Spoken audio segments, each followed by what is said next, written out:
अब third part को solve करते हैं। थर्ड पार्ट में क्या है, T n equals to n square minus 2n plus 3 for n greater than equals to 1। मतलब जो फर्स्ट सेकंड पार्ट्स भी हमने सॉल्व किए हैं उसमें n इक्वल्स टू 1 ले सकते हो, उसके बाद n ग्रेटर देन 1 लेना है, 1 से बड़ा 2 3 4 5 6 ऐसे, लेकिन फर्स्ट 5 ही लेनी है, इसलिए हम फर्स्ट 5 टर्म्स ही सिलेक्ट करनी है, इसलिए हम n 5 तक ही सॉल्व कर रहे हैं। अब देखो यहाँ पे सबसे पहले जो गिवन है वो लिखो हेयर। अब nth टर्म का क्या रिलेशन है, T n equals to n square minus कितना 2n प्लस 3। आपको साथ साथ में नोट नहीं करना होता, पहले पार्ट्स को समझना है, जब समझ आ जाए फिर आपको नोट डाउन करना है। तो अब सबसे पहले जो फर्स्ट टर्म निकालेंगे तो n की जगह पे 1 लिखेंगे, ठीक है, और जहां जहां n दिखता है वहां पे 1 लिख दो। n का स्क्वायर है तो n की जगह पे 1 आ जाएगा, मतलब 1 का स्क्वायर माइनस 2 इंटू n, तो n की जगह पे 1 आएगा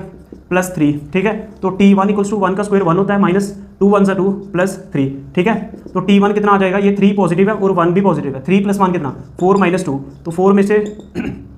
4 माइनस 2 किया तो आपके पास कितना बचेगा, 2 ही बचेगा। तो फर्स्ट टर्म कितनी आ गई 2। अब सेकंड टर्म के लिए t2 फाइंड करेंगे। t2 का मतलब जहां पर n है वहां पे 2 रख दो, ठीक है। tn n की जगह पे 2 इक्वल्स टू n का स्क्वायर, तो n की जगह क्या आ जाएगा बोलो 2 का स्क्वायर माइनस 2 इंटू n, तो n की जगह पे भी 2 आएगा प्लस 3, तो t2 मतलब सेकंड टर्म क्या आ जाएगी 2 का स्क्वायर 4 माइनस 2 का कितना 4 प्लस 3। अब ये माइनस का 3 और प्लस का 3 कैंसिल हो जाता है, तो आपके पास जो t2 है मतलब सेकंड टर्म कितनी आ गई 3 आ गया, क्योंकि प्लस का 4 और माइनस का 4 कैंसिल हो जाता है। अब नेक्स्ट निकालेंगे t3। t3 की जगह क्या करेंगे, जहां पर भी n दिख रहा है वहां पे 3 लिख दो, तो tn n की जगह पे 3 इक्वल्स टू n का स्क्वायर, n मतलब 3 तो 3 का square minus 2 into n,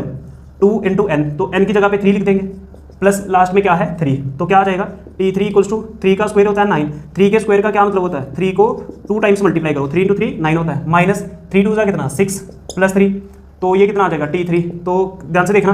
2 3 6 plus 3, तो 9 माइनस 6, 9 में से 6 माइनस कर दो, 9 माइनस 6 3 होता है प्लस 3, तो 3 प्लस 3 कितना हो जाएगा 6, तो मतलब थर्ड टर्म कितनी आ जाएगी 6। अब जहां पर भी n दिख रहा है वहां पे 4 सब्स्टिट्यूट कर दो इस रिलेशन में, tn n की जगह पे 4 इक्वल्स टू क्या आएगा n का स्क्वायर, n मतलब 4 का square,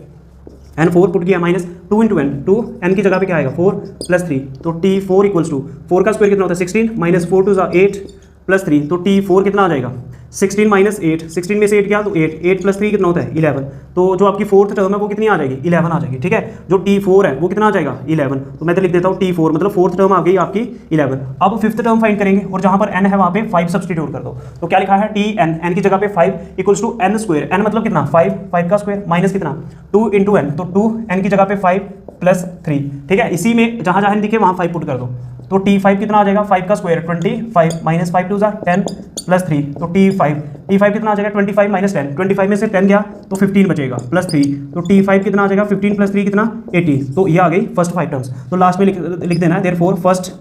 5 terms of sequence are, first term कितनी आई थी t1 देखो 2 आया, कॉमा सेकंड टर्म 3 आई थी, थर्ड टर्म 6 आई है, फोर्थ टर्म 11 है, फिफ्थ टर्म कितना है, फिफ्थ टर्म है आपकी first second third fourth, fifth term है 18।